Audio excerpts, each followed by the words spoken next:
ജയപ്രഭയുടെ കഥയാണ്. കണ്ണീരിന്റെ തോരാക്കയമാണ് പെണ്ണിന്റെ ജീവിതമെന്ന് വീണ്ടും ഓർമ്മിപ്പിക്കുന്നു ജയപ്രഭ. 6 സ്ത്രീകളെ കൂടെ താമസിപ്പിക്കുന്ന ഒരാളിന്റെ ഭാര്യയാണിവൾ.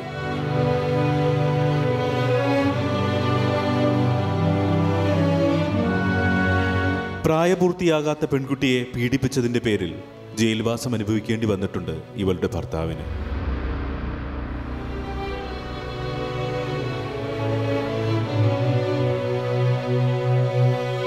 എന്നിട്ടും അയാളുടെ തട്ടിപ്പിന്റെയും ചതിയുടെയും കഥകൾ അറിഞ്ഞിട്ടും അയാളുടെ വീട്ടിൽ തന്നെയാണ് തന്റെ ജീവിതമെന്ന് ജയപ്രഭ ഉറപ്പിച്ചത് എന്തുകൊണ്ടായിരിക്കാം? കാണാം നമുക്ക് ജയപ്രഭയുടെ കഥ.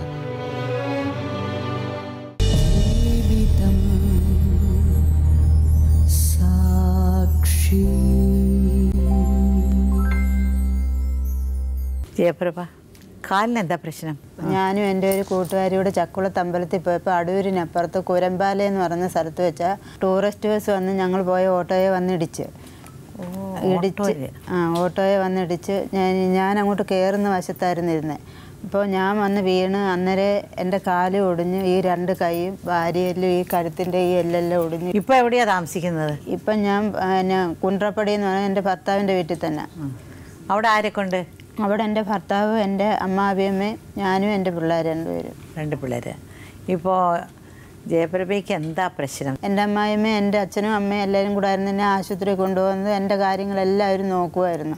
ഇപ്പം ഈ എൻ്റെ കാല് കമ്പിയിട്ട് അത് എടുക്കാൻ പോയിട്ട് വന്നതിന് ശേഷം ഞാൻ ഇങ്ങോട്ട് വരണ്ട, എന്നെ വീട്ടിൽ കൊണ്ടുവന്ന് എൻ്റെ ഭർത്താവ്, എൻ്റെ ഈ 2ാമത്തെ ഭാര്യയും 2ാമത്തെ ഭാര്യയോ? എൻ്റെ ഭർത്താവിന് 2ാമത്തെ ഭാര്യയും 3ാമത്തെ ഭാര്യയും കൂടി ചേർന്നുകൊണ്ട് എൻ്റെ വീട്ടിൽ കൊണ്ടുവന്നാക്കി. ജയപ്രഭയെ കൂടാതെ ജയപ്രഭയുടെ ഭർത്താവായ അജയ്കുമാറിന് ഭാര്യമാർ 5 ആണ്. പ്രിയ, ശ്രീജ, മഞ്ജു, പിന്നെ മറ്റൊരു മഞ്ജു, ശരണ്യ. കൊണ്ടുവന്നാക്കിയിട്ട് പിന്നെ ഞാൻ ഇവിടോട്ട് വരണ്ട, ഞാൻ പറയാം എന്നെ വീട്ടിൽ കൊണ്ടുപോകുന്ന. ജയപ്രഭയുടെ വീട്ടിൽ ആരൊക്കെ ഉണ്ട്? എൻ്റെ വീട്ടിൽ അച്ഛനും അമ്മയും എൻ്റെ സഹോദരനും സഹോദരി. ജയപ്രഭ എന്താ ലവ് മാരേജ് ആണോ? എല്ലാം സ്നേഹിച്ചതാ, കെട്ടിയിട്ടൊന്നുമില്ല. ഞങ്ങൾ സ്നേഹിച്ച് കൂടെ പോയെന്നേ ഉള്ളൂ. പക്ഷെ കല്യാണം നടന്നോ? കല്യാണമായിട്ട് നടന്നില്ല, കല്യാണം കഴിഞ്ഞില്ല. അതെന്താ കല്യാണം കഴിയാതെ പിന്നെ എങ്ങനെ? കല്യാണം കഴിച്ചില്ല. അത് അവർ പറഞ്ഞ് എൻ്റെ ഭർത്താവ് പറയുക, എൻ്റെ ചേട്ടൻ കല്യാണം കഴിച്ചിട്ടില്ല, നീ എൻ്റെ കൂടെ അല്ലേ വന്നത്, ഞാനല്ലേ നിന്നെ നോക്കുന്നത്.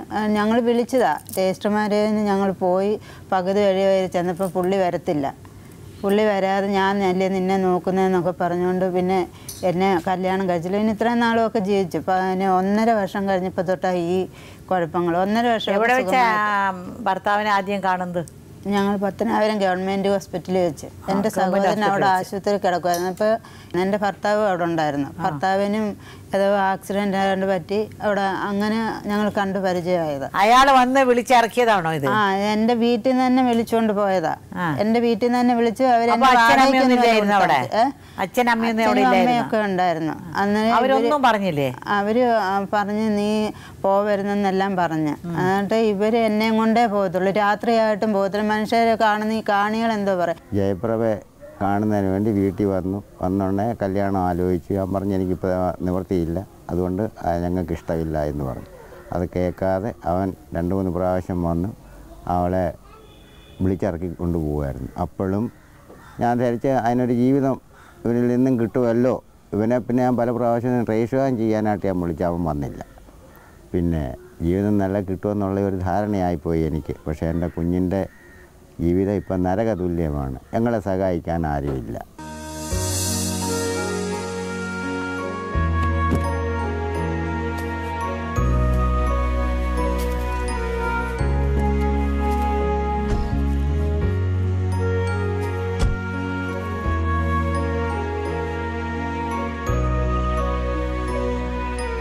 കല്യാണം കഴിക്കാതെ പോയി. അവിടെ ആരൊക്കെ ഉണ്ടായിരുന്നോ? എൻ്റെ അമ്മായിയമ്മ മാത്രമേ ഉള്ളായിരുന്നു. അവരൊന്നും പറഞ്ഞില്ലേ ഈ പെണ്ണ ഏതാണ് ഇങ്ങനെ കൊണ്ടുവന്നോന്ന് ചോദിച്ചില്ലേ? അവരുടെ വീട്ടിലോട്ട് ചെന്നപ്പോൾ അവർക്ക് ഇഷ്ടമല്ല. പിന്നെ ഞങ്ങളുടെ ചിറ്റപ്പൻ്റെ വീട്ടിൽ കൊണ്ടുവന്ന് താമസിച്ചു. അവരുടെ ചിറ്റപ്പൻ്റെ വീട്ടിൽ 2 മാസം അവിടെ താമസിച്ചു. താമസിച്ചുകൊണ്ടിരുന്നപ്പോൾ ഞാൻ ഗർഭിണിയായപ്പോൾ നല്ല ഭയങ്കര ഇരിക്കാൻ നേരമില്ല, ഭയങ്കര ജോലി. അങ്ങനെ ഈ അമ്മ ചെന്നപ്പോൾ പറഞ്ഞു എന്തുവായാലും അവൻ കൊണ്ടുവന്ന പെണ്ണല്ലയോ, തിരിച്ച് അമ്മായിമ്മ വിളിച്ചോണ്ട് വിളിച്ചോണ്ട് വന്നു. അമ്മ എന്ന് പറഞ്ഞ് എൻ്റെ ഭർത്താവിനോട് പറഞ്ഞ് നീ ഒരു കാര്യം ചെയ്യും, നാളെ കൊച്ചിനെ കൊണ്ട് അങ്ങ് വരാൻ പറഞ്ഞു. എന്നോട് പറഞ്ഞില്ല, ഭർത്താവിനോട്. അപ്പോൾ ഭർത്താവ് എൻ്റെ അടുത്ത് വന്ന് ഡി അമ്മ വന്നിട്ട് ഇങ്ങനെ പറഞ്ഞു, നമ്മളങ്ങ് എല്ലാന്ന്. അങ്ങനെ പിന്നെ സന്തോഷമായിട്ട് അമ്മ അങ്ങ് ജോലിക്ക്. അപ്പോഴമ്മ പറഞ്ഞില്ലേ ഒരു താലി എടുത്ത് കഴുത്തിൽ കെട്ടടാന്നൊന്നും പറഞ്ഞില്ല? അമ്മ ഞങ്ങളെല്ലാം കൂടെ പോയത് ടേസ്റ്റ് ചെയ്യാൻ ഞങ്ങൾ പോയി. ഈ അമ്മയല്ലേ ഇതൊന്നും സമ്മതിക്കാത്ത. എൻ്റെ മകളെ പ്രണയം നടിച്ച് പ്രലോഭിച്ച് വീട്ടിൽ നിന്ന് വിളിച്ചിറക്കി കൊണ്ടുപോയി. 11 വർഷമായി അവൻ്റെ കൂടെ പോയിട്ട്. പക്ഷേ ഇന്ന് വരെ നല്ല രീതിയിൽ കല്യാണം കഴിച്ച് വിടണമെന്നുള്ള താല്പര്യം ഉണ്ടായിരുന്നു. എന്നിട്ട് ഞാൻ കുറച്ച് പൈസ ഉണ്ടാക്കി കല്യാണം കഴിക്കാനായിട്ട് അവനെ നിർബന്ധിച്ചു. അവൻ ഇന്ന് വരെ അതിന് വഴങ്ങിയിട്ടില്ല.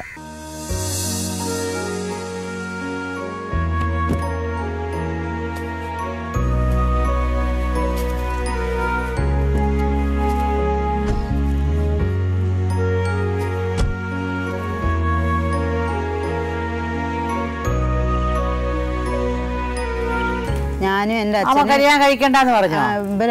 ഇവർക്ക് മോൻ ഇങ്ങനെ അങ്ങ് പോകുന്ന താല്പര്യമായിരിക്കും. ഇങ്ങനെ ഓരോരുത്തരെയും കൂടെ ഇങ്ങനെ എനിക്കിതൊന്നും അറിയത്തില്ലായിരുന്നു. ഇനി വേറെ പെണ്ണുങ്ങളുണ്ടെന്ന് ഇങ്ങനെ സ്നേഹം. എന്താ പ്രശ്നം തുടങ്ങിയത്?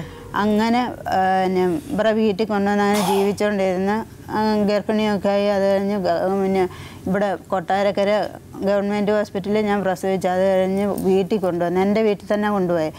മോന് 28 കെട്ടി 3-ാമത്തെ ദിവസം എൻ്റെ അടുത്ത് പറഞ്ഞു ഡി നമുക്ക് വീട്ടിൽ വരെ പോവാം. വീട്ടിൽ നിന്ന് അങ്ങനെ വിളിച്ചോണ്ട് പോയി. വീട്ടിൽ വരെ പോവാം, നമുക്ക് നാളെ മറ്റന്നാളോ ഇനി വരാം എന്നും പറഞ്ഞുകൊണ്ട് എന്നെ വിളിച്ചോണ്ട് പോയി.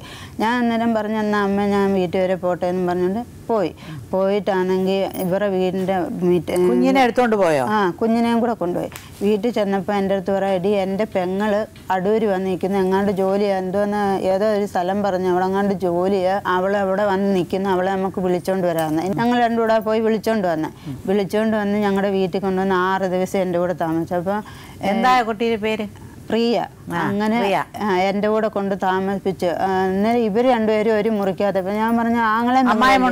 അപ്പോൾ അമ്മായിമ്മ അന്നേരം ഞങ്ങളുടെ കൂടെ ഇല്ല. അങ്ങനെ പോയി നിന്ന സമയത്താണ് ഇയാൾ വിളിച്ചോണ്ട് വരുന്നത്. എൻ്റെ അമ്മായിപ്പൻ താഴെ 2ാമത് കല്യാണം കഴിച്ച് ഈ അമ്മായിമ്മയുടെ സ്വഭാവം കൊണ്ട് അങ്ങനെ നല്ലൊരു മനുഷ്യരാണ്.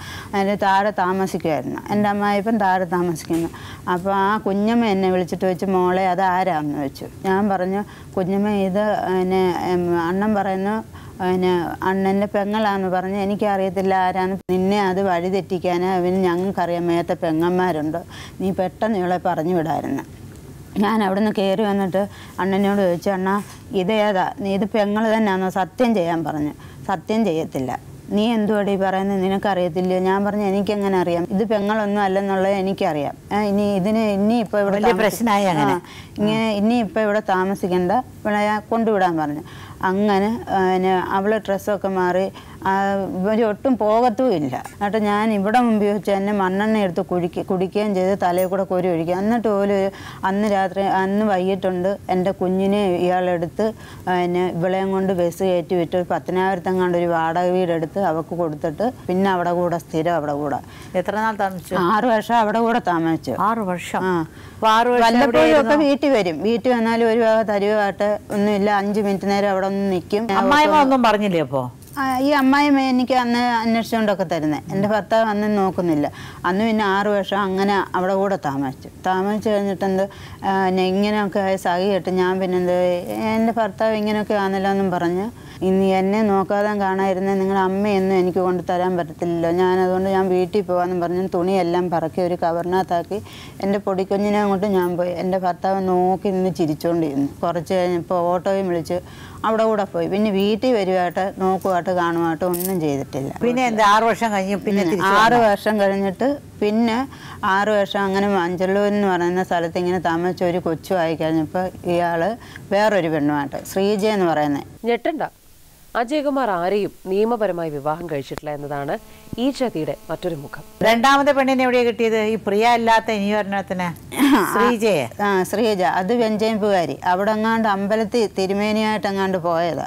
പൂജയ്ക്ക് എങ്ങാണ്ട് പോയി കണ്ടു. നിങ്ങളൊക്കെ ഇതാണോ നമ്പൂതിരികളാണോ പൂജ? അല്ലല്ല, എൻ്റെ ഭർത്താവ് ആശാരിമാരാ.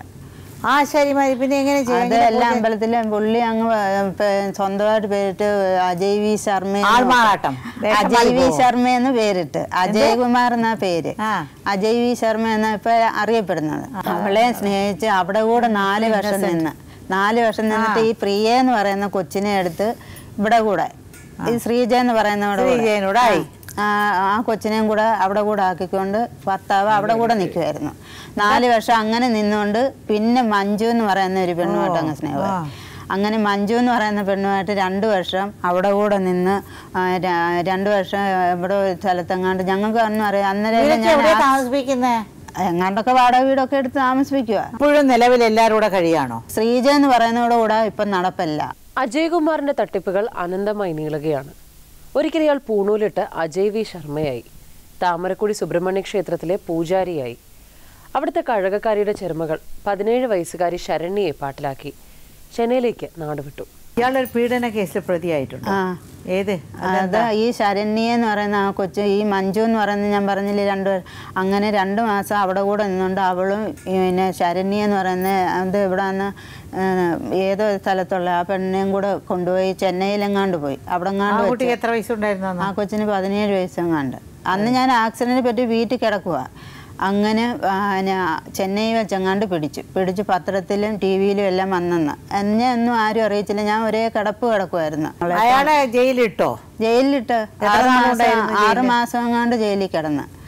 അങ്ങനെ പിന്നെ ജാമ്യത്തിലൊക്കെ ഇറങ്ങി. എന്റെ പുറത്തിറങ്ങിയിട്ട് പിന്നെ മര്യാദയായിട്ട് കഴിഞ്ഞോ? മര്യാദയായിട്ടൊക്കെ നടക്കുമായിരുന്നു. റേഷൻ കാർഡിലൊക്കെ ആരുടെ പേരാ ഉള്ളത്? എൻ്റെ പേരാ. റേഷൻ കാർഡിലല്ല എൻ്റെ പേരാ. കല്യാണം കഴിച്ചിട്ടില്ലെന്നുള്ള ഒരു രേഖയേ ഉള്ളില്ലാത്ത ബാക്കി എല്ലാ രേഖകളും ഉണ്ട്. ഈ ജയിലിൽ നിന്ന് ഇറങ്ങിയതിന് ശേഷം അയാൾ പിന്നെ വേറെ വല്ല? പിന്നെ ഇപ്പം മഞ്ജു എന്ന് പറയുന്ന ഒരു പെണ്ണ്, ഫോട്ടോ ഒക്കെ ഉണ്ട്. ആ പെണ്ണ് ഇയാളും കൂടെ നിൽക്കുന്നതും ശ്രീജ ഇയാളും കൂടെ നിൽക്കുന്നതും അവർ തമ്മിൽ സംസാരിക്കുന്നതെല്ലാം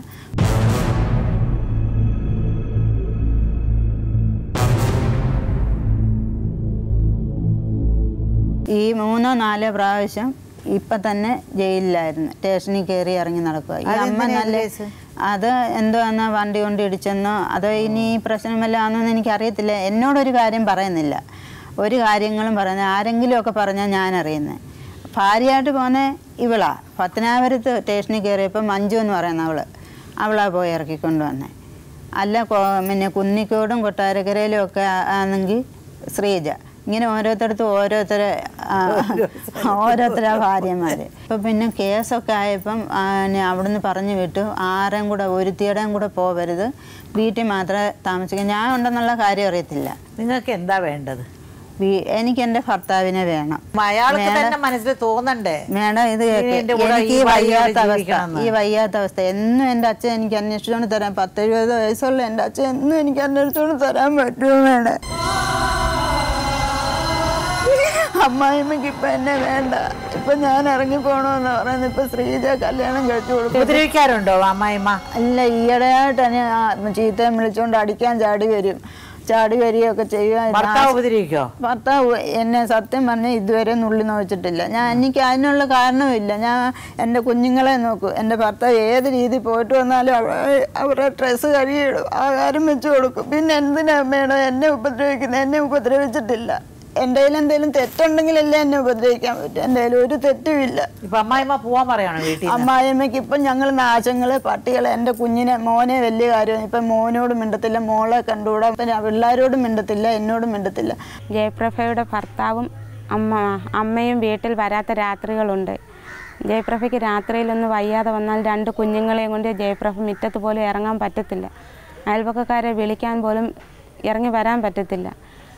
ഇപ്പോഴാണെങ്കിൽ അന്വേഷിച്ച് കൊടുക്കത്തില്ല. ഒരുപാട് ദുരിതങ്ങളാണ് ജയപ്രഭ ഇപ്പോൾ അനുഭവിക്കുന്നത്.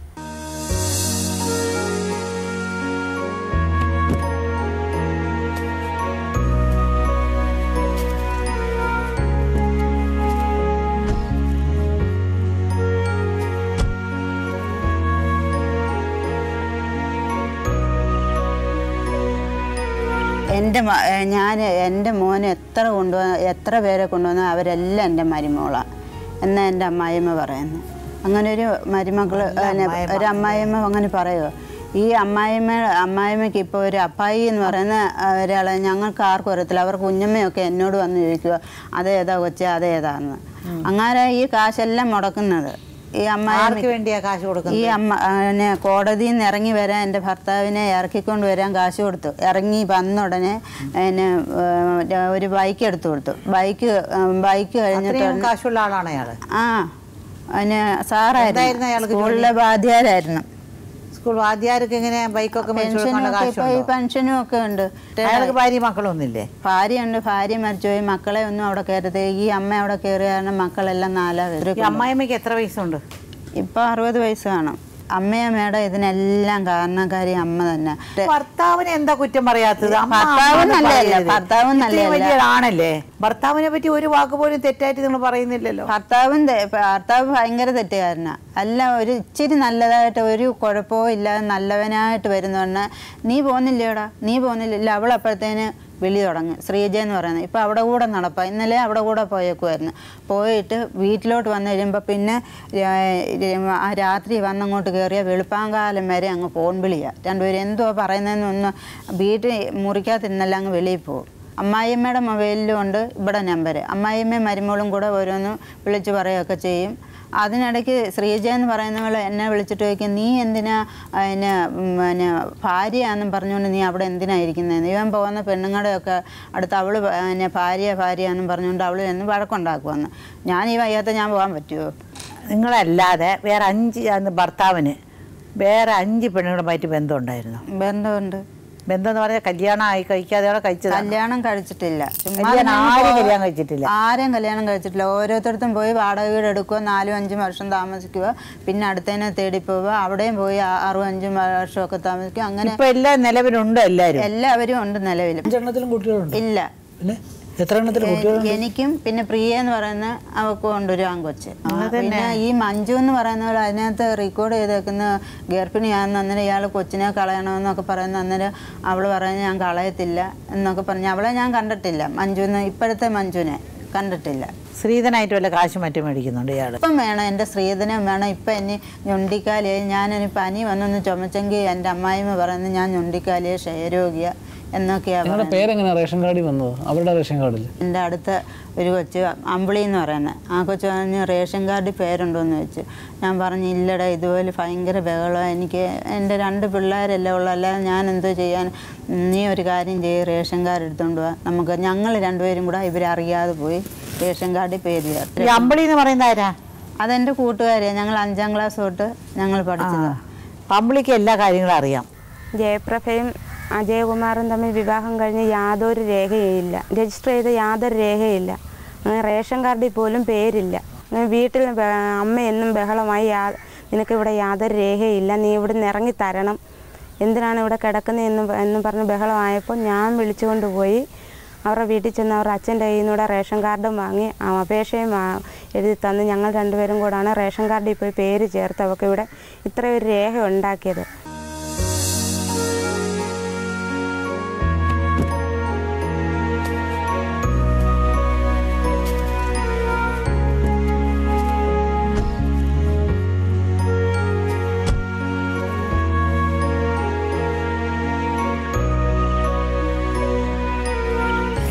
അമ്പിളിയുടെ ഒക്കെ പറയുന്നൊക്കെ കേട്ടു.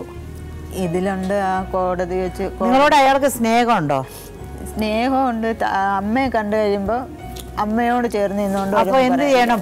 എനിക്ക് ജോലി ചെയ്ത് ജീവിക്കാൻ അമ്മയെ എൻ്റെ കുഞ്ഞുങ്ങളെ പഠിപ്പിക്കണ്ടേ. ഇപ്പം പറയുക നീ അവിടെ പോയിട്ട് തിരിച്ചു വരുമ്പോൾ എന്നെ കയറ്റത്തില്ലെന്ന്. എൻ്റെ അമ്മയും മോനും കൂടെ കതവ് പൂട്ടി താക്കോലും കൊണ്ട് പോയേക്കോ. ഇനി നീ അച്ഛനോട് അവിടെ പോയി അറിയാമോ അവർക്ക്? ഇന്നലെ വന്നെന്നുള്ള അറിയാം. ഇന്നലെ ഞാൻ ഇവിടെ വരാതിരിക്കാൻ രാവിലെ എന്നെ അമ്പലത്തിൽ കൊണ്ടുപോയി വരാതിരിക്കാൻ വേണ്ടിയിട്ട്. അല്ല, ഇപ്പം ഈ ഇതൊക്കെ കരഞ്ഞിട്ട് മാത്രം കാര്യമുണ്ടോ? 10ാം ക്ലാസ് വരെ പഠിച്ച് സാമാന്യ വിദ്യാഭ്യാസമില്ലേ? അപ്പോൾ ഈ ഒരു വിവാഹബന്ധമൊന്നും ഇല്ലാതെ ഇങ്ങനെയൊക്കെ ഒരു 2 കുട്ടികളൊക്കെ ആയതൊന്നും വരെ ഒരു ജീവിച്ചിട്ട് ശരിയായെന്ന് തോന്നുന്നുണ്ടോ? ഇപ്പം ഞങ്ങൾക്ക് എന്താണ് ചെയ്യാൻ പറ്റുന്ന കാര്യത്തിൽ? രജിസ്റ്റർ ചെയ്യാൻ വിളിച്ചാൽ വരത്തില്ല. എൻ്റെ ചേട്ടൻ രജിസ്റ്റർ ചെയ്തിട്ടില്ല. അങ്ങനെ തീരുമാനിക്കണമായിരുന്നു. ഒരു പുരുഷൻ്റെ കൂടെ പോയി താമസിക്കുന്നത് വിവാഹം കഴിച്ചിട്ട് പോകണമെന്ന് തീരുമാനിക്കണമായിരുന്നു. നിങ്ങളുടെ കാര്യം അയാൾ എന്ത് ചെയ്യുന്നു? നിങ്ങളുടെ ഭർത്താവ് ഇപ്പം വലിയ ജോലിയൊന്നും ഇല്ല. ഈ വണ്ടി ഉണ്ടായിരുന്നു, അത് അയാളുടെ പേര് വല്ല സ്ഥലമോ വീടോ വല്ല അയാളുടെ പേരിലാണ്? 4 സെന്റ് വസ്തു അയാളുടെ പേരിലാണ് നടക്കുന്നത്. നിങ്ങൾക്കിപ്പോൾ കോടതിയിൽ കേസ് ഫയൽ ചെയ്യാം, ക്രിമിനൽ കോടതിയിൽ, മജിസ്ട്രേറ്റ് കോടതിയിൽ കേസ് ഫയൽ ചെയ്യാം. മേഡം ഒന്ന് ഓർത്ത് നോക്കി, എൻ്റെ ഈ അവസ്ഥയൊന്ന് ഓർത്ത് നോക്കി. എനിക്ക് ജോലി ചെയ്ത് ജീവിക്കാൻ പറ്റുമോ? ഞാൻ എന്ന് എൻ്റെ അച്ഛൻ്റെ അടുത്ത് പോയി താമസിക്കാൻ പറ്റുമോ? എന്നെ ഭർത്താവിൻ്റെ കൂടെ എനിക്ക് താമസിച്ചാൽ മതി. എന്നെ ആദ്യമേ ആ വീട്ടിൽ കൊണ്ടുവന്ന് കഷ്ടം. എന്നെ കൊണ്ടുവന്ന് എനിക്ക് 2 മക്കൾ കേട്ട് എന്നിട്ട് ഞാൻ ജോലി ചെയ്ത് എന്റെ കൊച്ചുങ്ങൾക്ക് കൊണ്ട് കൊടുത്തിട്ടുണ്ട്. ഇപ്പൊ ഈ അവസ്ഥ ഞാൻ എന്തോത്തിനെങ്കിലും പോകാൻ പറ്റുമോ? എന്റെ കൊച്ചുങ്ങളെ പഠിപ്പിക്കട്ടെ, അതുങ്ങളെ വളർത്തണേ. ചെയ്യുന്ന വിശ്വസിക്കുന്നുണ്ടോ? അയാളെ പഠിപ്പിക്കുക, നിങ്ങളെ നോക്കുന്ന വിശ്വാസം നിങ്ങൾക്കുണ്ടോ? അത് മേഡം എങ്ങനെയാന്ന് വെച്ചാൽ അത് ചെയ്തു തരണം. അല്ല, ഇങ്ങനെ ഒരുപാട് പെണ്ണുകളെ പറ്റിക്കുന്നവർ ചുമ്മാ വിടാൻ പാടില്ല. എന്തെങ്കിലും നിയമപരമായിട്ട് എന്തെങ്കിലും ഇത് കാണുന്നവരെങ്കിലും അയാൾ ആരാണത്, അയാളുടെ ഫോട്ടോ ഇപ്പോൾ കാണിക്കും. പ്രായപൂർത്തിയാകാത്ത പെൺകുട്ടിയെ പീഡിപ്പിച്ച കേസിൽ ജയിലിലായി ഈ തട്ടിപ്പ് വീരൻ. എന്നിട്ടും ജയപ്രഭയ്ക്ക് ഇയാളെ വേണം, ഭർത്താവായി. അല്ല, അങ്ങനെ കൂടെ താമസിക്കണമെന്നാണ് അവർക്ക് ആവശ്യം. അത് പറ്റില്ല. എൻ്റെ അറിവിൽ അജയകുമാറിന് ശ്രീജ, 2 മഞ്ജു, 1 ശരണ്യ. ഈ ശരണ്യ എന്ന കുട്ടിയുടെ പേരാണ് പത്രത്തിൽ വന്നത്. ഈ കുട്ടിയെ കൊണ്ടാണ് അജയകുമാർ ചെന്നൈക്ക് നാട് വിട്ടു പോയതും. ഇപ്പോൾ അത് കേസായിട്ടുണ്ട്. പിന്നെ ഈ അടുത്ത കാലമായി ജയപ്രഭ അജയകുമാറിൻ്റെ ഷർട്ട് കഴിയപ്പോൾ അതിലൊരു താലിയും ഒരു ചരടും കൂടെ കിട്ടി. അജയകുമാറും ഒരു സ്ത്രീയുമായിട്ടിരിക്കുന്ന ഒരു ഫോട്ടോ എൻ്റെ കയ്യിൽ തെളിവുണ്ട്.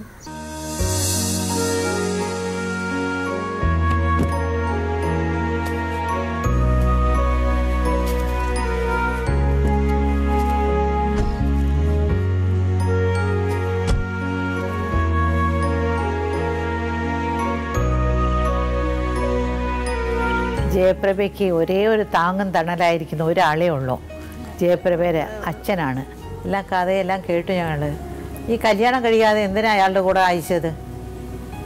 കല്യാണം കഴിച്ചിട്ട് വേണ്ട അയക്കാൻ. ഞാൻ പറഞ്ഞു, എനിക്ക് സ്ത്രീധനം തരാനോ ആഭരണം തരാനോ ഇപ്പോൾ കല്യാണം തന്നതിന് ആ കനാൽ പുറമ്പോക്കി താമസിക്കാൻ എനിക്ക് ആരും നിവർത്തിയിൽ. അവൻ ബലാത്കാരിയായിട്ട് എൻ്റെ മുമ്പിൽ നിന്ന് പിടിച്ച് സന്ധ്യയ്ക്ക് ഓട്ടോയിൽ കൊണ്ടുപോകുമായിരുന്നു. ആദ്യമായിട്ട് സംഭവം നടക്കുന്ന അന്നാ. അപ്പോൾ പരാതിപ്പെട്ടില്ലേ നിങ്ങൾ ആരോടും പോയിട്ട്? എന്തോ പറയാനാ, 3ൻ്റെ അന്ന് കുഞ്ഞ് വീട്ടിൽ വന്നു. ഞാൻ എന്താ പറയാനാ, ഞാൻ സന്തോഷമായിട്ട് കുഞ്ഞിനെ സ്വീകരിച്ചു. അന്ന് തൊട്ട് അപ്പോഴും ചോദിച്ചില്ലേ എന്താ നീ ഒരു കല്യാണം കഴിച്ചുകൂടെ ചോദിച്ചില്ലേ? പോയത് പോയി. അത് ഞാൻ ചോദിച്ചില്ല. അവനും ഇങ്ങനെ വരും പോകും. അന്നൊക്കെ വല്ലതൊക്കെ കൊണ്ട് കൊടുക്കുമായിരുന്നു പൈസ. പിന്നീട് വന്ന് ഈ തള്ളയുടെ കാര്യം, തള്ള പറയുന്നതിനപ്പുറം മോനും ഇല്ല, മോൻ പറയുന്നതിനപ്പുറം തള്ളയില്ല. 10 പൈസ കുടിക്കുക. 2 കുഞ്ഞുങ്ങളുണ്ട്, മേളിലുണ്ട്, ഇവിടെ ഇപ്പോൾ ഉണ്ട്. അതിനെ പള്ളിക്കുടിച്ച് വിടിയാലും ഞാൻ പല പ്രാവശ്യം പറഞ്ഞാൽ നിനക്ക് സ്വന്തമായിട്ട് ഓട്ടോ ഉണ്ടല്ലോ, ഈ ഓട്ടോയിൽ കുഞ്ഞുങ്ങളെ പള്ളിക്കുടിച്ച് കൊണ്ടു. പള്ളിക്കുടിച്ച് സാർമാർ പറഞ്ഞു വിടും രക്ഷകർത്താക്കളെ വിളിച്ചുകൊണ്ട് പോകാൻ. ഈ വയ്യാത്ത മകൾ പോകാൻ പറ്റത്തില്ലല്ലോ. അവൻ പോവുകയില്ല, അവൻ്റെ തള്ള പോവുകയില്ല. ഇതിനെല്ലാം ഞാൻ കടന്ന് അങ്ങോട്ട് പോകണം, ചിലവന്നരിക്കാൻ പോകണം. എല്ലാം ഇപ്പോഴും ഞാൻ എൻ്റെ കുഞ്ഞിനെ കൊണ്ട് കൊടുത്തുകൊണ്ടിരിക്കുക ആഹാരത്തിന്. പിന്നെ എന്തിനാ ഈ മോളെ അവിടെ തന്നെ താമസിപ്പിക്കുന്നത്? അവരുടെ വീട്ടിൽ താമസിക്കാമെന്ന് പറഞ്ഞു കഴിഞ്ഞാൽ അവിടെ ചുറ്റുമുള്ളവർ പറഞ്ഞ് അവിടുന്ന് ഇറങ്ങരുതേ. ഇറങ്ങിക്കഴിഞ്ഞാൽ അവരത് വിറ്റ് കൊണ്ടുപോയി അടുത്ത ഈ ഷീജ എന്ന് പറഞ്ഞ പെണ്ണിനെ കല്യാണം കഴിക്കണമെന്നാണ് അവൻ്റെ തള്ളയുടെ ആഗ്രഹം. മോൻ പറയുന്നത് അതല്ല, ഇപ്പോഴത്തെ ഗർഭിണിയായ ഇപ്പോഴത്തെ ഒരു കൊച്ചുണ്ട് മഞ്ജു എന്ന് പറയുന്നത്, അവളെ കല്യാണം കഴിക്കണമെന്ന്. അങ്ങനെ 3-4 ദിവസം കൂടിയിരിക്കുമ്പോഴാണ് ഇവർ വീട്ടിൽ വരുന്ന 2 പേരും കൂടെ പോകുന്നതും വരുന്നതും. തള്ള ഇപ്പോഴും ഡൈ ഒക്കെ ചെയ്ത്, മോനും ഡൈ ഒക്കെ ചെയ്ത് 2 പേരും കൂടെ പോകും, 2 പേരും കൂടെ വരും. കുഞ്ഞുങ്ങൾക്ക് 10 രൂപ കുടിക്കുകയില്ല. അപ്പോൾ അടുത്തുള്ള ഈ പ്രസാദ് എന്ന് പറഞ്ഞ വ്യക്തി ചോദിച്ചു, എടാ നീ ഈ കുഞ്ഞുങ്ങൾക്കൊന്നും കൊടുക്കുന്നില്ലേ? അപ്പോൾ ഈ കൊച്ചിനോട് ചോദിച്ചപ്പോൾ പറഞ്ഞു 100 രൂപ എടുത്ത് മോനെ വിളിച്ചു കൊടുക്കും, 100 രൂപ കൊടുക്കും ഇവൻ. ആ 100 രൂപ കൊണ്ടുപോയിട്ട് ഈ മോൻ കൊണ്ട് 1 കിലോ ഗോതമ്പൊടിയും മേടിക്കും, ഇച്ചിരി കാപ്പൊടിയും പഞ്ചസാരയും മേടിക്കും. അരിയോ മറ്റുള്ള സാധനങ്ങളൊന്നുമില്ല. അപ്പോൾ ഈ പ്രസാദ് ചോദിച്ചു, നീ ഒന്നും കൊടുക്കുകയുടെ? ഞാൻ നമ്മുടെ കുഞ്ഞിന് കൊടുത്ത് 100 രൂപ മോൻ്റെ കൊടുത്തു. ഈ 100 രൂപ കൊണ്ട് ഒരു ദിവസം കഴിയാൻ ഒക്കുമെന്ന് ചോദിച്ചു. ദിവസം 100 രൂപ കൊടുക്കും? ഇല്ല, 2-3 ദിവസം കൂടിയിരിക്കുമ്പോൾ വരുമ്പോൾ 100 രൂപ കൊടുക്കും. അപ്പോൾ എങ്ങനെ കഴിയുമെന്ന് ചോദിച്ചാൽ ബാക്കി പൈസ ഒന്നുമില്ല, അത് ഞാൻ അമ്മയുടെ കൊടുക്കും. അമ്മ കൊണ്ടുവന്ന് എന്തെങ്കിലും മേടിച്ച് കൊണ്ടുവന്ന് അമ്മ വീട്ടിൽ ആഹാരം ഉണ്ടാക്കുമ്പോൾ പിള്ളേർക്കും കൊടുക്കുകയല്ല. ഇപ്പം കൊടുക്കുകയല്ല. അപ്പൊ പിള്ളേരൊക്കെ പട്ടിണിയാണോ? ഞാനാണ് കഷ്ടപ്പെട്ടു. ഞാൻ വീട്ടിൽ നിന്ന് കൊണ്ടുവന്ന് കൊടുത്തു. പട്ടിണിയാന്ന് ഈ കുഞ്ഞ് വിളിച്ച് പറഞ്ഞപ്പോൾ ഞാൻ അവിടെ വന്ന് ഇവരുടെ കുണ്ടറപ്പടിക്ക് ജംഗ്ഷനിൽ വന്ന് അരി എല്ലാം മേടിച്ച് അവിടെ കൊണ്ടുവന്ന് കൊടുത്തു. അതായാലൊക്കെക്കാരെല്ലാവരും. എന്താ ജോലി? എനിക്ക് റബ്ബർ വെട്ട. അയ്യോ, എത്ര കിട്ടും രൂപ ഒരു ദിവസം? നേരത്തെ 450, പിന്നെ അത് 600 ഇപ്പോൾ ആദ്യം റബ്ബറിന് വില കുറഞ്ഞത് കൊണ്ട് അതിപ്പോൾ പാലും ഷീറ്റും തീരെ കുറവാണ്. പകുതി 5-10 ഷീറ്റൊക്കെ കിട്ടും. 5 ഷീറ്റ് എനിക്കും 5 ഷീറ്റ് മുതലാളിക്കും. അങ്ങനെ. നിങ്ങളുടെ വീട്ടിൽ ആരൊക്കെ ഉണ്ട്? ഭാര്യയുണ്ട്, മോനുണ്ട്, രണ്ടാമത്തെ ഇതിൻ്റെ ഇളയ ഒരു പെണ്ണ്, അത് വേറെയാ താമസം. നിങ്ങൾക്ക് അപ്പം അത്രയും ഇതുണ്ടായിരുന്നില്ല, അത് പെണ്ണിനെ കല്യാണം കഴിപ്പിക്കണം എന്നുള്ളൊരു വിചാരം തോന്നിയില്ല അല്ലേ? എനിക്ക് അന്നേരത്തെ ഉള്ള സാഹചര്യത്തിൽ സാമ്പത്തികമില്ല. പറയണമല്ലേ മോളോട്, എങ്ങനെയും പറഞ്ഞ് കല്യാണം? അതെല്ലാം ഞാൻ പറഞ്ഞു. അപ്പോഴത്തേന് അവൻ പിടിച്ച് വലിച്ചങ്ങ് കൊണ്ടുപോയി ഓട്ടോ കയറ്റി കൊണ്ടുപോയി. അപ്പോൾ തള്ളയും ഞാനും ഒക്കെ നിലവിളിക്കുമായിരുന്നു. 3-ൻ്റെ അന്ന് വീട്ടിൽ വന്ന് ഞാൻ സന്തോഷമായിട്ട് വിചാരിച്ചു. എൻ്റെ മൂത്ത കുഞ്ഞല്ലേ, ഞാൻ കളയാൻ നോക്കൂ. സംഭവിച്ചു.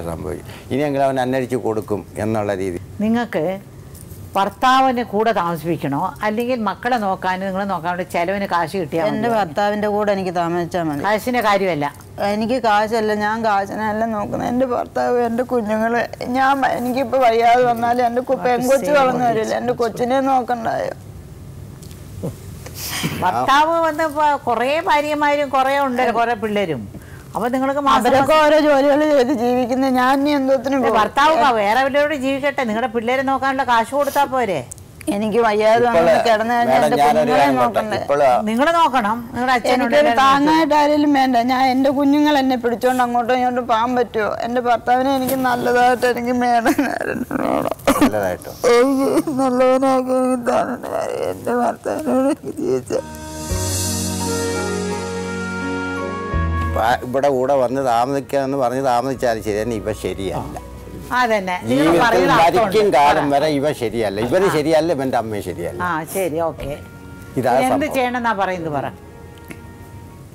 അതിനി എൻ്റെ തീരുമാനമല്ലല്ലോ. കൊച്ചിനോട് അവളെന്താന്ന് പറയണം. അവൾ അഭിപ്രായം പറഞ്ഞു, ഭർത്താവ് കൂടെ വേണം. അങ്ങനെ ഉണ്ടെങ്കിൽ അങ്ങനെ ആക്കി കൊടുക്കും. ഭർത്താവ് അങ്ങനെ കൂടെ ഞങ്ങൾ ആരും ഒക്കത്തില്ല, പറ്റത്തില്ല. ഞാൻ എൻ്റെ അഭിപ്രായം പറഞ്ഞതാ. പിന്നെ അവൻ ശരിയല്ല. അയാൾ ഇനി ശരിയായി ഉള്ളോട് താമസിക്കുന്നവർക്ക് വിശ്വാസമുണ്ടോ? എനിക്കങ്ങനെ വിശ്വസിക്കാൻ. അതന്നെ, പിന്നെ എന്തിനാ മോളോട് പറഞ്ഞ് മനസ്സിലാക്കിപ്പിക്കും. 2 കുട്ടികളുമായി ഭർത്താവിന്റെ വീട്ടിൽ കഴിയുകയാണ് ജയപ്രഭ.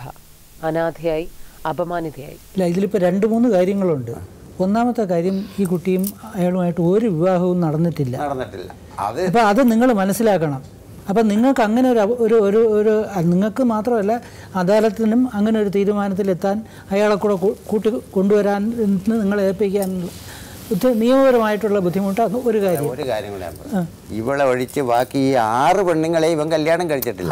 അത് പിന്നെ അവര് പോവോ വരുവോ എങ്ങനെ അതുപോലെ തന്നെ ഒരു പെണ്ണ് അത്രേ ഉള്ളൂ. അങ്ങനെ പോയിട്ടില്ല, ഇവന്റെ കൂടെ പോയിട്ടുള്ളൂ. അപ്പോൾ അതിങ്ങനെ ആണെങ്കിൽ എൻ്റെ കൂടെ വന്ന് താമസിക്കട്ടെ, അതേ എനിക്ക് പറയാനുള്ളൂ. 6 പെണ്ണുകളിലും ഒരു പെണ്ണ്, കാരണം ആരും കല്യാണം കഴിച്ചിട്ട് ഈ പെണ്ണ് കല്യാണം കഴിച്ചിട്ടില്ല. എന്തൊരു മണ്ടത്തര. അവരിങ്ങനെ പോയി, അവരിപ്പം നമുക്ക് പറയേണ്ട കാര്യമില്ല. അവൻ പോയ അവൻ ഇതല്ല, ഇനിയിപ്പോൾ 7ാമത്തെ എണ്ണത്തിൻ്റെ കൂടെ പോയാൽ ചിലപ്പോൾ 8ാമത്തെ എണ്ണത്തിൻ്റെ കൂടെ പോയാൽ നമുക്ക് പറയേണ്ട കാര്യമില്ല. പിന്നെ അവൻ കൂടെ വന്ന് താമസിച്ചാൽ മതി എന്നുണ്ടെങ്കിൽ പിന്നെ ഈ കുഞ്ഞുങ്ങളുടെ കാര്യം എങ്ങനെ 2 എണ്ണത്തിനെ പള്ളി കൊടുത്തു. അല്ല, അതിന് നിങ്ങൾ വേറൊരു കാര്യം ശ്രമിച്ച് നോക്കുക. നിങ്ങളും ഈ നാട്ടിൽ പഞ്ചായത്തോ അങ്ങനെ ഈ ലോക്കലായിട്ടുള്ള സമുദായ നേതാക്കന്മാരോ ആരെങ്കിലുമൊക്കെ ഉണ്ടെന്നുണ്ടെങ്കിൽ അവരെ കൊണ്ട് ഇങ്ങനെ വിവാഹം കഴിച്ചാണെന്ന് അവർക്കൊക്കെ അറിയുന്നതാണല്ലോ. അങ്ങനെ കൊണ്ടുവന്ന് താമസിക്കാൻ പറ്റുമെന്ന് ശ്രമിച്ചു നോക്ക്. ഈ നിങ്ങളിപ്പം ഈ അമ്മായിയമ്മയുടെ വീട്ടിലാണ് ഇവർ താമസിക്കുന്നത്. അവിടെ നിങ്ങൾക്ക് അവിടെ താമസിക്കുന്നിടത്തോളം താമസിക്കാൻ പറ്റില്ല എന്നുള്ളൊരു സ്ഥിതി ശേഷം വന്ന് നിങ്ങൾ പുറത്ത് പോവുകയാണെന്നുണ്ടെന്നുണ്ടെങ്കിൽ അത് നിങ്ങളുടെ ഇഷ്ടം. പക്ഷെ അതിനിപ്പം അമ്മായിയമ്മയും വീട്ടിൽ താമസിക്കുന്നതിനായിട്ട് നിയമപ്രകാരം ഒരു കാര്യമൊന്നുമില്ല. പിന്നെ നിങ്ങൾ ഇപ്പോൾ അവിടെ താമസിച്ചുകൊണ്ടിരിക്കുന്നത് കൊണ്ട് തുടർന്നും താമസിക്കുക, പറ്റുന്നിടത്തോളം താമസിക്കുക.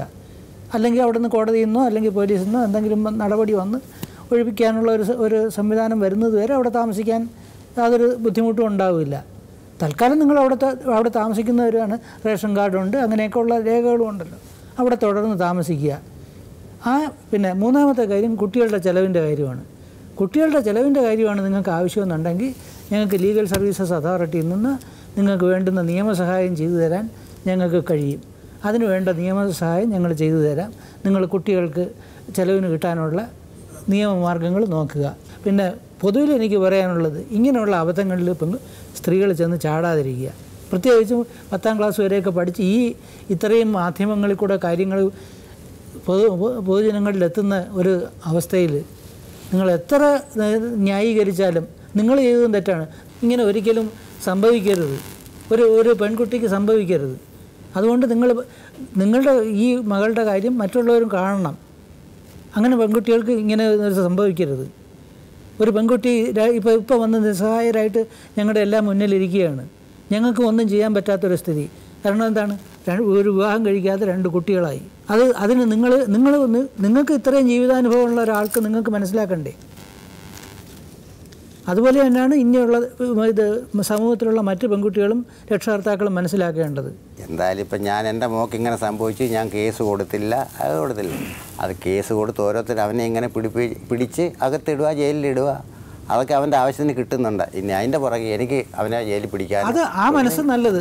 പക്ഷെ നിങ്ങൾക്ക് കുട്ടികളുടെ സംരക്ഷണത്തിന് ചെലവിന് ആവശ്യമുണ്ടെന്നുണ്ടെങ്കിൽ അത് അത്യാവശ്യമാണ് ആണെന്നുണ്ടെങ്കിൽ എൻ്റെ കാര്യം പറഞ്ഞാൽ അത് അത്യാവശ്യം. അങ്ങനെ കെൽസയിൽ നിന്ന് വേണ്ടുന്ന നിയമസഹായം അതിനുവേണ്ടി ഒരു വക്കീലിനെ വെച്ച് തരികയോ മറ്റ് സഹായങ്ങളോ ഒക്കെ ചെയ്യാൻ എല്ലാ ജില്ലകളിലും അതിനുള്ള അതോറിറ്റി ഉണ്ട്. അവർ ചെയ്തു തരും. അതിനുള്ള നടപടികൾ എടുക്കാം. ഈ കൈരളി ചാനലിൽ കൂടെ സത്യം പറഞ്ഞാൽ ഇതൊരു സാക്ഷരതാ കാര്യമാണ് നമ്മുടെ മുമ്പിൽ നടക്കുന്നത്. നിയമ അവബോധനമില്ലാതെ സാധാരണ ജനങ്ങൾക്ക് കൂടെ അറിയാവുന്ന കാര്യമാണ്. വിവാഹം കഴിക്കാതെ ഒരു പുരുഷൻ്റെ കൂടെ താമസിക്കുകയും 2 കുട്ടികളാവുന്നിടം വരെ നോക്കിയിരിക്കുകയും അത് കഴിഞ്ഞാണ് അയാൾ പല സ്ത്രീകളുടെ കൂടെ പോവുകയും ചെയ്തിട്ടും വിവാഹം കഴിക്കാതെ എനിക്ക് ചെലവിന് തരണം, എനിക്ക് അദ്ദേഹത്തിൻ്റെ കൂടെ താമസിക്കണമെന്നും ഒക്കെ പറയുന്ന ബാലിശമായ കാര്യങ്ങൾ. അതൊരു 10ാം ക്ലാസ് വരെ പഠിച്ചൊരു കുട്ടി. അപ്പോൾ ഇത് നമ്മുടെ സമൂഹം ഇതിൽ കൂടെ അവയർനെസ് ക്രിയേറ്റ് ചെയ്യേണ്ട കാര്യമാണ്. വിവാഹം കഴിക്കാതെ വിവാഹം എന്ന് പറഞ്ഞൊരു ബന്ധം എന്തിനാണ് വെച്ചിരിക്കുന്നത്? കാരണം അങ്ങോട്ടും ഇങ്ങോട്ടുമുള്ളൊരു കടപ്പാടോ അല്ലെങ്കിൽ ഡ്യൂട്ടി ചെയ്യുക എന്നുള്ളതാണ്. ഇവിടെ അതാണ് സംഭവിച്ചിരിക്കുന്നത്. ഇവിടെ വിവാഹം കഴിക്കാത്തതുകൊണ്ട് അയാളെ ഒന്നും ചെയ്യാൻ ഒക്കാത്തത്. ഇനി നിയമങ്ങളോടെ പറഞ്ഞുതരാം. നിയമഭാഷയിൽ പറഞ്ഞു കഴിഞ്ഞാൽ നിങ്ങൾക്ക് അയാളിൽ നിന്ന് ചെലവിന് കഴിക്കുക. നിങ്ങളുടെ കുറേ സ്ത്രീകളെ പീഡിപ്പിച്ചിട്ടുണ്ട്. കൂട്ടത്തെ ഒരു സ്ത്രീയെ കൂടെ പീഡിപ്പിച്ചു. ആ കുട്ടിക്ക് ചെലവിന് കൊടുക്കണമെങ്കിൽ ഒരു ക്രിമിനൽ കേസ് ഫയൽ ചെയ്യുക, പോലീസ് സ്റ്റേഷനിൽ ഒരു കേസ് ഫയൽ ചെയ്യുക, അത് കഴിഞ്ഞ് അത് കോടതിയിൽ കൊണ്ടുവരിക. കോടതിയിൽ കൊണ്ടുവന്ന് ആ കുട്ടികൾക്കൊരു ചെലവിന് കൊടുക്കുകയും ഇതിന് നഷ്ടപരിഹാരം മേടിക്കുകയും കോടതിയിൽ നിന്ന് ഇത് കോടതിക്ക് മാത്രം ചെയ്യാവുന്ന കാര്യമാണ്. അത് ആദ്യമേ പോലീസിൽ കേസ് കൊടുക്കണം. ഇതൊന്നും ഈ കാര്യങ്ങളൊന്നും ഇതുവരെ ഭാര്യ എന്ന് പറയുന്ന ഈ സ്ത്രീയിൽ നിന്നോ അല്ലെങ്കിൽ അവരുടെ അച്ഛനിൽ നിന്നോ ഉണ്ടായിട്ടില്ല. ഈ അച്ഛൻ തന്നെ അന്ന് ആ കുട്ടി ഇറക്കിക്കൊണ്ടുപോയിട്ട് യാതൊരു നിയമ നടപടികളിലും ഇറങ്ങിയിട്ടില്ല. ഒരു പോലീസുണ്ട്, നിയമ നടപടികളുണ്ട്. ഈ സാക്ഷരതയായ കേരളത്തിൽ ഇത് നടക്കുക എന്നുള്ളതാണ് വളരെ വിഷമമുള്ളൊരു കാര്യമാണ്. ഇത് അറിവില്ലായ്മയുടെ അല്ല, ഇത് വിദ്യാഭ്യാസം ഉണ്ടായിട്ടും കാര്യങ്ങൾ മനസ്സിലാക്കുന്നില്ല എന്ന് പറഞ്ഞാൽ വളരെ വിഷമമുണ്ട്. അതുകൊണ്ട് നിങ്ങൾക്ക് ചെയ്യാനുള്ളതൊരു ഒറ്റ കാര്യമേ ഉള്ളൂ. നിങ്ങൾ ഇനിയും ഞാൻ പറയുകയാണ്, പോലീസിൽ ഒരു കംപ്ലയിൻറ്റ് നിങ്ങൾ പറഞ്ഞ കേസിന് പോകത്തില്ലെന്ന്. കേസിന് പോകുന്നത് അതല്ല, കുട്ടിയെ പീഡിപ്പിച്ച് 2 കുട്ടികളും ഉണ്ടാക്കി അതും കഴിഞ്ഞ് അവൻ ചെലവിനും കൊടുക്കുന്നില്ല, അതിൻ്റെ ജീവിതം കളഞ്ഞു. അതിനൊരു കേസ് ഫയൽ ചെയ്യാനും ഈ ലീഗൽ സർവീസ് അതോറിറ്റിക്ക് നിങ്ങളൊരു അപേക്ഷ കൊടുത്തു കഴിഞ്ഞാൽ അവർക്കൊരു അഡ്വക്കേറ്റിനെ വെച്ച് തരാം. അതും വേണ്ട, ഒരു പഞ്ചായത്ത് മെമ്പറെ വല്ലതും കണ്ട് പോലീസ് സ്റ്റേഷനിൽ ഒരു കംപ്ലയിൻറ്റ് കൊടുക്കാം. ആ കംപ്ലയിൻ്റെ കോപ്പി വെച്ചിട്ട് മജിസ്ട്രേറ്റ് കോടതിയിലിട്ട് കേസ് കൊടുക്കാം. കൊടുത്താൽ കോടതിയിൽ കേസ് വന്നു കഴിഞ്ഞാൽ തീർച്ചയായിട്ടും ഇതിന് എന്തെങ്കിലും ഒരു കാര്യം, ഒന്നുമല്ലെങ്കിൽ അവനെ ഒരു പ്രഷർ ടാക്ടിക്സ് ഉപയോഗിച്ചിട്ട് ഒന്നീ വിവാഹം കഴിക്കുന്ന 2 കുട്ടികളുടെ തള്ളയാണ് അതിനെ വിവാഹം കഴിക്കണമെന്ന് പറയാം. അതും പറ്റിയില്ലെങ്കിൽ അതിന് വേണ്ട നഷ്ടപരിഹാരമെങ്കിലും കോടതിയിൽ നിന്ന് വാങ്ങിച്ചു കൊടുക്കാൻ പറ്റും. അതിനൊരു പ്രഷർ ടാക്ടിക്സ് എന്ന നിലയിലെങ്കിലും നിങ്ങൾക്ക് കേസ് കൊടുക്കാം. അതിന് നിങ്ങൾക്ക് ഇവിടെ എന്തെങ്കിലും അച്ഛൻ പറയുന്നത് കേട്ടു അതിന് എനിക്ക് കേസിന് കുറേ പോകാൻ പറ്റും. ഈ രീതിയിലുള്ള മനോഭാവം തെറ്റാണ്. നമ്മുടെ അവകാശങ്ങൾ മേടിച്ചെടുക്കാൻ അവിടെ കരയുന്നതുകൊണ്ടല്ല ഒരു കാര്യവും നേടത്തില്ല. നമ്മുടെ അറിവില്ലായ്മയാണ് ഈ നിലയിലേക്ക് നമ്മളെ കൊണ്ടുപോയിരിക്കുന്നത്. അതിന് കേരള ലീഗൽ സർവീസ് അതോറിറ്റി, നിങ്ങൾ താമസിക്കുന്ന ഏത് ജില്ലയാണെന്ന് പറഞ്ഞാൽ ഏത് ജില്ലയാണ് എല്ലാ കോടതികളും ഞങ്ങളുടെ ഡിസ്ട്രിക്ട് ലീഗൽ സർവീസ് അതോറിറ്റി ഉണ്ട്. അവിടെ ഒരു അപേക്ഷ കൊടുത്തു കഴിഞ്ഞാൽ അവർ അഡ്വക്കേറ്റിനെ വെച്ച് തരും. മറ്റ് നിയമ നടപടികൾ, അതായത് നഷ്ടപരിഹാരത്തിനും കേസ് കൊടുക്കുകയും പോലീസിലൊരു കേസ് കൊടുക്കാൻ നിങ്ങൾ വിചാരിച്ചൊരു കംപ്ലയിൻറ്റ് എഴുതി കൊടുത്തിട്ട് അതിൻ്റെ കോപ്പി അഡ്വക്കേറ്റിന് കൊടുത്തു കഴിഞ്ഞാൽ അഡ്വക്കേറ്റിനെ കൊണ്ടത് അത് മജിസ്ട്രേറ്റ് കോടതിയിലൊരു കേസ് കൊടുപ്പിക്കാൻ പറ്റും. അതിന് പഞ്ചായത്ത് മെമ്പർ അങ്ങനെയുള്ള കാര്യങ്ങളിലേക്ക് പോകണം. അതിന് ലീഗൽ സർവീസ് അതോറിറ്റി പോലുള്ള സ്ഥാപനങ്ങൾ വളരെ സഹായകരമായിട്ട് നിങ്ങൾക്ക് വേണ്ടി ചെയ്യും. ഇപ്പം ഈ കുട്ടി ഇവിടെ വന്നിരിക്കാനുള്ള സാഹചര്യം എന്താ? ഒന്നും ആലോചിക്കാതെ എടുത്ത് ചാടുന്നു. പ്രത്യേകിച്ച് അച്ഛൻ നിങ്ങളൊരു പ്രായമുള്ള ആളും എക്സ്പീരിയൻസ് ഉള്ള ആളും അല്ലേ. മോളെ ഈസി ആയിട്ട് ഒരാളുടെ കയ്യിൽ വന്ന് വിളിച്ചപ്പോൾ പറഞ്ഞു വിട്ടത് കല്യാണ ചെലവ് കുറയ്ക്കാനുള്ള കാരണമായിട്ടാണ് എനിക്കിവിടെ തോന്നുന്നത്. കാരണം നിങ്ങൾ മോളെ ഒരാൾ ബലമായിട്ട് പിടിച്ചുകൊണ്ട് പോയിട്ടും ബലമായി പിടിച്ചുകൊണ്ട് അടുത്ത് പോലീസ് സ്റ്റേഷനോ ഉണ്ടെങ്കിൽ നിങ്ങൾ അവിടെ പോയി പരാതിപ്പെടേണ്ടതായിരുന്നു.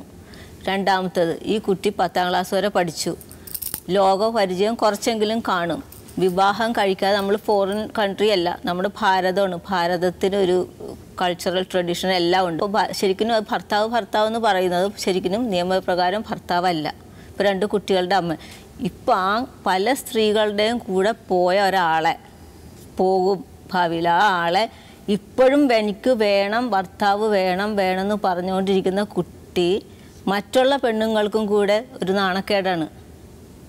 നമ്മൾ ചീറ്റ് ചെയ്യുന്നവരെ പ്രതികരിക്കുക, അവരെ വളരാൻ അനുവദിക്കരുത്.